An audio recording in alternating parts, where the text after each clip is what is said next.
Salut à tous, aujourd'hui on se retrouve dans une nouvelle vidéo pour prendre en main le logiciel Phone Rescue de iMobi.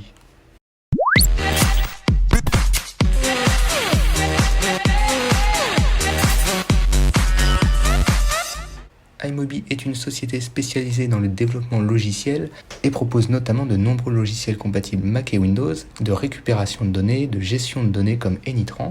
Aujourd'hui, nous allons nous attarder sur un des logiciels en question, à savoir Phone Rescue. L'objectif de Phone Rescue, c'est de vous permettre de retrouver des données que vous auriez supprimées par erreur de votre appareil, que ce soit un iPhone ou un iPad. Avant de commencer cette vidéo, le logiciel est donc compatible sur macOS et Windows, et nécessite un investissement payant pour débloquer l'ensemble des fonctionnalités. Passé ces quelques détails, voyons en quelques points les différentes fonctionnalités proposées par Phone Rescue. Tout d'abord, il est compatible avec la dernière version d'iOS, à savoir iOS 13, et bien sûr rétro-compatible avec la majorité des précédentes versions. Ici, nous allons faire un petit test de Phone Rescue, à savoir qu'il propose 3 modes de récupération de données. La première, c'est celle où vous avez supprimé une donnée, par exemple une photo ou un document de votre iPhone ou iPad, et que vous souhaitez le récupérer, et que vous n'avez aucune sauvegarde. Vous n'avez donc pas de sauvegarde sur le PC, ni de sauvegarde sur iCloud. Dans ces cas-là, la première option proposée par Phone Rescue est celle qui apparaît ici en premier dans la liste. Il vous suffira de venir la sélectionner. La deuxième, c'est la récupération de PIN sauvegarde. Par exemple, si vous avez l'habitude de sauvegarder régulièrement votre iPhone sur votre Mac ou PC, le logiciel va faire un différentiel entre ce qui est présent sur votre iPhone et ce qui est présent sur votre PC et découvrira automatiquement les données qui ont été supprimées entre le moment où vous avez fait la sauvegarde et ce qu'il y a sur le téléphone actuellement. Enfin, la dernière option, qui correspond plus ou moins à la seconde, à la différence près que, au lieu d'aller chercher la sauvegarde en local sur votre ordinateur, Phone Rescue va aller chercher la sauvegarde sur iCloud. Dans notre protocole de test ici pour la vidéo, on va utiliser la seconde option, à savoir que vous, l'option qui a le plus de chances de récupérer vos données, c'est la troisième, puisque par défaut, iCloud est activé lorsque vous activez un nouvel iPhone ou un iPad, et donc fera automatiquement des sauvegardes sur iCloud. Donc la probabilité que vous retrouviez vos données est plutôt sur la troisième option, en général, mais rien ne vous empêche de tester la première et la seconde, si vous faites des sauvegardes locales sur votre ordinateur. À savoir que la première option ne fonctionne pas toujours. Pour en savoir plus, je vous invite à aller sur le site de iMobi qui explique la technologie se cache derrière. Ici, nous n'entrerons pas dans les détails techniques. Commençons donc par tester la récupération de données depuis une sauvegarde locale. Tout d'abord, on va faire un test en prenant une photo avec l'iPhone. Ici, en l'occurrence, j'utilise un iPhone 5, mais ça fonctionne avec les derniers iPhone 10S et la plupart des appareils iOS. Si on se rend dans la pellicule, on voit donc la photo que nous venons de prendre. Maintenant, nous allons procéder à la sauvegarde locale sur l'ordinateur. On vient donc cliquer sur sauvegarder maintenant, à savoir que si vous faites les sauvegardes sur iCloud, vous n'avez pas à le faire manuellement, l'appareil le fait dès que vous prenez la photo. Donc une fois que vous avez pris la photo, en fait, iOS va l'envoyer sur iCloud et la sauvegarder là-bas. Donc si vous la supprimez de votre appareil, elle va rester un certain nombre de jours sur iCloud. Donc ça, c'est dans le cas numéro 3. Ici, on teste le cas numéro 2, à savoir la sauvegarde locale sur un Mac. Vous pouvez bien évidemment réaliser cette manipulation sur PC. La sauvegarde locale peut prendre plus ou moins de temps.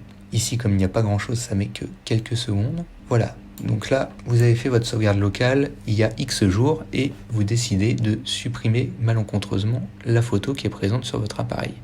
Vous allez la supprimer de votre appareil. On va aller aussi, pour ne pas tricher, la supprimer dans la corbeille. Donc là, actuellement, vous êtes dans ce cas-là. Si vous regardez cette vidéo, très probablement, vous avez perdu une donnée ou vous l'avez supprimée de votre appareil. Vous lancez Phone Rescue, vous sélectionnez une des 3 possibilités en fonction de votre cas. Ici, on a fait une sauvegarde locale au préalable, donc on va choisir la seconde. On clique sur la petite flèche en bas à droite. On détecte notre sauvegarde locale ici, de environ 22 mégas, puisqu'il n'y a rien sur l'appareil en fait. On va cliquer sur suivant. Et ici, on va comparer. Ce que fait Phone Rescue, ici, c'est qu'il va comparer l'état des données locales dans votre iPhone et l'état de la sauvegarde que vous avez sur votre ordinateur. Il va faire un différentiel entre les deux sauvegardes et il va vous sortir les éléments qui ne sont plus sur votre iPhone. En l'occurrence ici, comme pour le programme de test, on prend l'exemple d'une photo supprimée. On va se passer un peu des autres types de données à rechercher et on va chercher uniquement les photos. Ici, ça peut prendre quelques minutes puisqu'il va aller regarder l'état de la sauvegarde et l'état de l'iPhone et comparer les deux. Pour la vidéo, on prend donc ce protocole de test-là, à savoir que j'ai aussi testé sur un iPhone XS en faisant une suppression sans sauvegarde, et Phone Rescue a été capable de retrouver la photo qui a été supprimée. Cependant, prenez l'habitude de réaliser des sauvegardes, que ce soit au travers d'un service en ligne comme iCloud ou localement sur votre ordinateur. Ça vous évitera des déconvenus, et surtout, le premier mode n'est pas infaillible. On ne va pas rentrer dans les détails de comment est-ce que fonctionne un système de fichiers, mais sachez que les sauvegardes seront toujours plus efficaces. Voilà, donc Phone Rescue a terminé sa comparaison interne et nous trouve donc l'élément différentiel entre la sauvegarde et ce qu'il y a sur l'iPhone, et on retrouve bien donc la photo qu'on a prise il y a quelques minutes.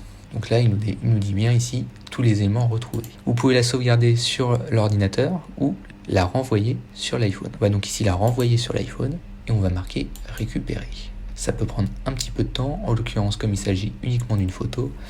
En quelques secondes, cela devrait être terminé. Voilà, la récupération est terminée. La photo est donc envoyée de nouveau sur le téléphone. Et si on se rend dans notre pellicule photo, on voit que Phone Rescue a créé un album dans lequel il a envoyé la photo en question. Si vous souhaitez en savoir plus sur Phone Rescue et son mode de fonctionnement plus en détail, tous les liens sont dans la description de la vidéo. Vous pourrez aller voir sur le site de iMobi qui explique plus précisément comment fonctionne Phone Rescue, son système de récupération de données, les différents cas d'usage dans lesquels Phone Rescue peut être utilisé. Ici, on en a vu un particulier, mais il y en a bien plus. À savoir que vous pouvez tester le logiciel gratuitement. Évidemment, si vous souhaitez avoir la version complète, il faudra venir l'acheter sur le site d'iMobi et tous les liens sont dans la description de la vidéo. Moi, je vous dis à la prochaine dans une prochaine vidéo.